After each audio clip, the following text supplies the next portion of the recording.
Pinagpalit ka ba niya? Meron bang ganun? Ha, kahit ang mga pinakamagaganda, pinagpapalit. Di ba, Kim Chiu, may mga nalaman, may mga ganyang istorya? Hindi, di ba?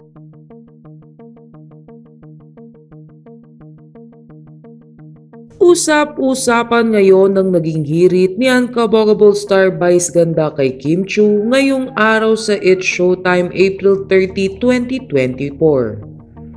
Tila naging makahulugan kasi ang sinabi ni Meme Vice kay Kim Chiu na patungkol umano sa naging rason kung bakit naghiwalay sina Kim Chiu at Sian Lim. Sa latest episode nga ng Especially For You ay napag-usapan ng It's Showtime host ang pag-iwan sa isang karelasyon kahit na merong magandang itsura ang partner nito. Ayon kay Meme Vice, hoy kahit ang pinakamagaganda pinagpapalit. Diba Kim Chiu may mga nalaman kang ganyang istorya? Nabigla at natawa si Kim sa sinabi na ito ni Vice Ganda. Sabay-sabay din na nag-react ang madlang people. Kaya naman, agad na binago ni Vice Ganda ang topic.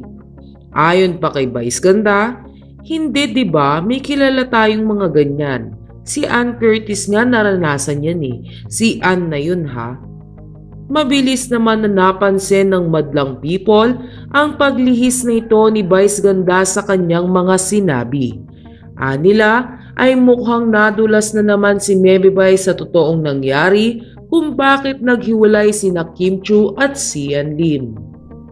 Matatandaan na tinuturong dahilan ng hiwalay ang Kim Chiu at Sian ay ang babaeng kasama ng kapuso actor sa trabaho na si Iris Lee. Hindi nga ito kinumpirma ng kahit na sinong malapit sa dalawa. Ngunit ngayon, dahil sa sinabi ni Meme Vice ay muli na namang mabubuksan ang usapin sa dahilan ng hiwalayan ni Kim Chiu at Sian Lim. Gayunpaman, payo ng mga tagahanga ni Kim Chiu kay Meme Vice ay huwag na nitong paringgan o patamaan si Sian Lim.